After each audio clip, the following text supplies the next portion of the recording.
All right. Well, hey, everyone. My name is Tyler Nicoletz. I'm with Amplify Advisors, and I'm pretty excited to have Brett Ireland, the co-founder and CEO of Bearhill, with us today. He's taken some time out of his schedule, even though he's excited getting all his businesses up and running this week. And he's been through some, obviously, adversity and tough times and had to make some pretty significant decisions since COVID has hit us. But pretty excited to have 10 or 12 minutes with him this afternoon. So Brett, would you mind introducing yourself and a little bit about your brands and your amazing culture? Well, thanks for having me, Tyler. Yeah, so as you said, co-founder and CEO with Bearhill. And that started with a brew pub in Jasper about 15 years ago. Myself and a couple of guys I went to high school with, or elementary, I guess, in high school. And then we had an opportunity to open up in Banff with Banff Brewing in 2010. And then we went up to Fort McMurray. We were up there for a number of years. We've since exited out of that. And then we opened up Last Best here in Calgary, and then most recently Campio Brewing in Edmonton. So we've got those 4 brewery restaurants, brew pubs that were obviously quite impacted by this circumstance. And then we also sell our beer around the province in cans and do a bit of distilling as well. So that's awesome. Thank you. Yeah, like I was saying earlier, I can't wait for Tokyo Drift or Afterglow Gin this weekend at Last Best in Calgary. I'm pretty pumped. Take what was so easy for granted before COVID. Yeah, we're pretty excited to finally have the doors reopened again. It's definitely a little bit of an adjusted experience, but yeah, us and the team, everyone's excited to be back to work. Right on. That's awesome. Well, hey, with respect to what we do at Amplify, not to get into too many details, it's always difficult for companies to market and brand and create, all the different resources you have to foster connections and really articulate the value of what we do and the passion, for example, that we instill into our work that we do with clients like yourself. There's no better voice from the client compared to what we can do in a piece of literature or resources we put out. So I'm really excited to hear your perspective over some of the value you've seen in our work. So can we get started? Yeah, we kind of are. With respect to just choosing, you've been an incredible partner with us. Can you just describe, why your team selected to work with us from a perspective of the finance leader, our quality center, we call it accounting headquarters, with how we manage data, and just internally the whole team, and just your perspective and your experience high level to date? Yeah, so I mean, it started off. We weren't at a transition point just yet, but we knew there was coming with our controller at the time. She'd been with us since the beginning, and we were, looking to expand the capacity of our finance department. We, as much as maybe in some ways we kind of maybe in the back of our minds knew we needed a finance leader, I don't think we really appreciated what they bring and just how much we actually needed that role. So Jamie came on board on a very part-time basis right at the gates, and it was almost immediately evident that we needed more of her time. And there's tactile components to it, of course, of that the finance department and everything that it needs to do. But quickly too, she became a cultural part of the senior leadership. And in so many ways, for me and Sauk and Alex, I think probably the biggest positive was just allowing us to start to think more strategically, and not having to be the ones that are trying to balance all the financial components with the opportunities in business. It gave another person that had way more expertise than us in that role, which in turn kind of allowed us to free up and kind of shift how we were thinking. So it was super positive, and I've even in everything we've been through with her in terms of growth and stuff for the last few years was amazing. But certainly it was evident even more so again during this COVID thing, to have someone that has the skill set to even just to give you visibility of what's actually going on through one of the most challenging times we've ever faced. Wow, that's awesome. So with respect to just going back to your co-founders and that group, and somebody like us coming in to take over that fractional CFO function, we pride ourselves on creating some good relationships, and whether it's internal or external stakeholders, what's the value that you've seen that having somebody come in like us to basically ingrain themselves into the culture and take over such a significant position and work within your team? Well, I think if I could summarize in the simplest sense, what it's brought is confidence. having confidence in, the backbone, the financial component of your business, with someone with as much, depth and expertise as someone like Jamie. I just, it's hard to quantify just how much that changes how you're able to approach business on a day-to-day. So yeah, I would just say confidence. If I had to oversimplify it, would be the main word I would add. Awesome. Russ, that's great to hear. Then with respect to the external stakeholder group and going to something like, obviously you've been through lots of different financial reporting scenarios since COVID and prior to COVID, with respect to how we work with you on the financial side of things and the analysis and the different modeling and the cash flow forecasts. What impact have we had on that group, and then just with respect to the banks and what they need to see from a data perspective, and then the confidence internally and externally to tell the story of what you're typically trying to manage and forecast going forward? So, I mean, so the one hand, in terms of like dealing with, external organizations like financial institutions and stuff, having someone that can speak the lingo and provide, really timely, but also very accurate and appropriately sort of structured information for those groups is, well, it's awesome. And, that's not something I think we could ever say we were very good at before at all. So that was a big additional capacity that came on to the Bearhill organization that we were probably overdue in having. So there's that. But then I think, for in terms of, internally reporting and just modeling and stuff, it gives us the ability to make better decisions, essentially, right? You've got better information, accurate information, that you're making the decisions around. So those would be, certainly helps, certainly with the third parties, and not even just financial institutions, just, dealing with all the stakeholders, shareholders, everything like that, the board. That's tremendously important, but also internally for the senior leadership team, just being able to make better decisions. That's good to hear. You talk about the board with respect to businesses like you.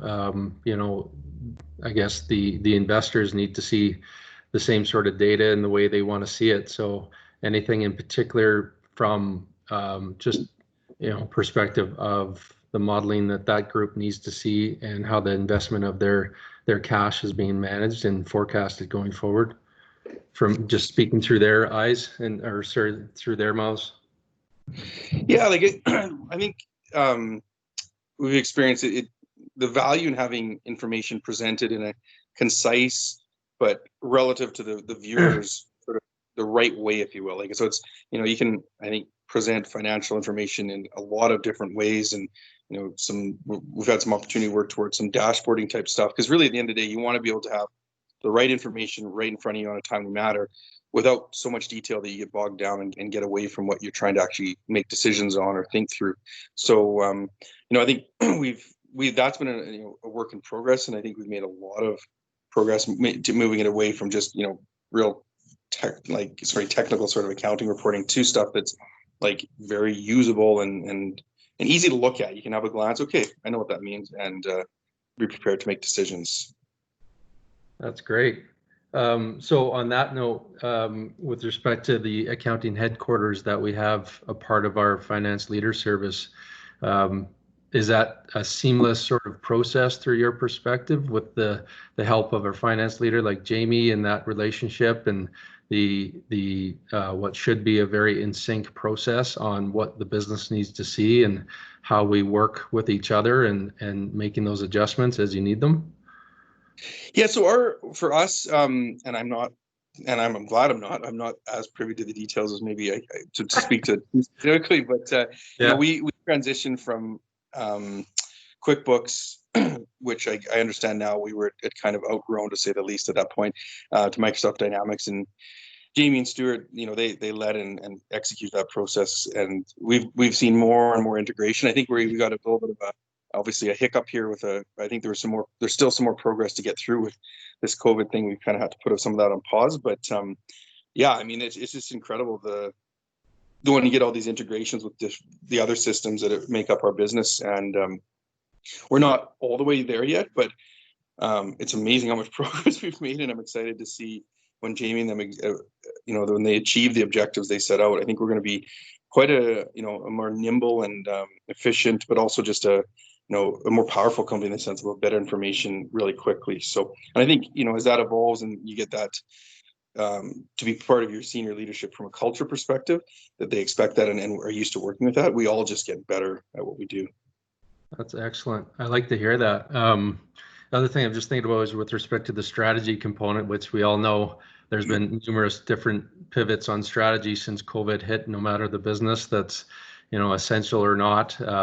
Has there been, sorry, a bit of a delay here in the screen.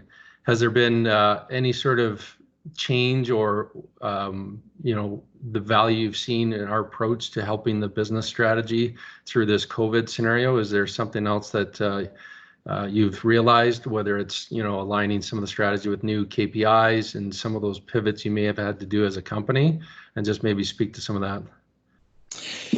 Yeah, so I mean, for us strategically through this, I mean, early days was frustrating because we weren't able to think or talk strategically. It was just so reactive, but that was really refreshing. We started to shift our thinking to think a little more long term and strategically. Excuse me. And I guess I would say, I think it forced us to kind of go back and reevaluate and revalidate. I think vision, mission, values, everything, just to start there. And there was points when not knowing how this was going to play out, you have to ask some hard questions for sure. But I think really looking at where we're at today, given that we're not back to where we were, by any means in terms of revenue and capacity and all that stuff going into this, but even just where we are today, I think probably the best thing I can say is it's forced us in a good way to just kind of refocus and kind of maybe move some of the noise out of the way in terms of, like, say for example, our distilling program. Like, we made this very clear decision to begin scaling part of that right now, and given that the retail space is very active versus the on-premise space. So and Jamie, Amplify, fully involved in all those discussions, and just bringing that perspective to those the team discussion around the financial side to it, and it's and even avoiding to a degree some of the opportunities that have come up through this. Takeout and delivery, for example, is a challenging business model when you don't have the rest of the operation, and so having the ability to do an actual analysis that, or have that provided to us to know whether or not that's even a cash flow positive opportunity, those types of things were very valuable, because I think unfortunately probably a lot of organizations might not even know their current state or being able to evaluate future opportunities before they act on them. So we were fortunate to be in a position where we did have the information to make those decisions. Wonderful. That's good to hear. Well, I do know one of the decisions was to make the hand sanitizer, and you, like others, have pivoted to that, and it's been incredible, just influx to the communities we work in, because there's just been a problem with access to products like that. So I don't know how you guys had made that decision, but definitely good one for the community. I see the Bearhill brand everywhere now, and going to grocery stores and wine merchants and such. So how did that one come about? Yeah, that was an interesting one. We talked a little about it early on, and then kind of we were so reactive, we didn't really dig into it, maybe quite as quick as we, in hindsight, should have. But really what happened was we had a friend of ours that works with one of the big healthcare unions, and they were looking for some product. And so we just literally, conversation started, one thing led to another. We got in touch with through some relationships we have in the brewing distilling business, a gentleman out of Chicago, actually, so we could source some of the ingredients, and then it just kind of snowballed from there. And it's a great opportunity. It's something that's needed right now, but it's also, like, for us culturally, it's been incredible. We've had the opportunity. I think it brought back 6 or 7 team members just so we could take on this activity. So that was super positive. And just we've got some group chats and stuff, right? And just being able to share some real big positives throughout that. It was a nice, like, bright light through this whole shutdown phase and everything. So, oh, that's awesome to hear. I like that. That's really good. Well, hey, just honored to have time with you here today. Can you leave us with 4 or 5 top sort of things that you have experienced using our finance leader service, and just summarize, I guess, a little bit more of what you've been articulating here? Well, ask you, there's the pitch. Let's hear the pitch from the client's perspective. Well, like speaking for myself, I guess first, I think it's allowed me to evolve as a leader in a lot of ways. that I didn't even really think was possible before. So that, and developing the relationship with Jamie and just getting to know her and learning from her has been incredible. But also just it's allowed me to kind of reposition myself with the team and how I can think. So that's for me personally. In terms of the company, I also feel like we know our company better because she's able to articulate and precipitate that out for us. And then I guess the last thing is I feel I don't lose sleep anymore in terms of knowing where we're going, and just even they're very basic pieces to a business, but having very reliable and properly formatted and everything else, budgets and that type of stuff, like all those things that are just kind of become back a hand for the company. I don't mean to say there's not a tremendous amount of work that goes into it, but they're so much more part of our just how we do business now. So those would be my three. I know you said 45, but that's okay. No, that'll work. I love it. So there's things that happen that you don't have to worry about anymore, and you can sleep better. So I love to hear that. Actually, I can add one more too. I think the number of relationships me and Sock and our business that we've been able to form through Jamie is like she knows everyone. It's incredible. She's our pseudo mayor, I believe. Maybe maybe premier now. We're working on that one. Yeah. So that's been really beneficial because that's brought all types of things, everything from just new opportunities and just bringing more people into our brand and experiencing it and stuff, and also just anytime there's something we need, she tends to know someone to call. So I love it. That's so great. Well, hey, thanks for the time. I don't know if I'm going to see you at one of the businesses, but I'm pumped to go to Last Best this Friday or this Saturday. Hopefully, I get a spot in the patio. I selected it as special occasion because it is just to be out and have that experience again. Thanks for the time. Really appreciate it. Great talking to you, man. You bet. Take care. Yeah. See ya.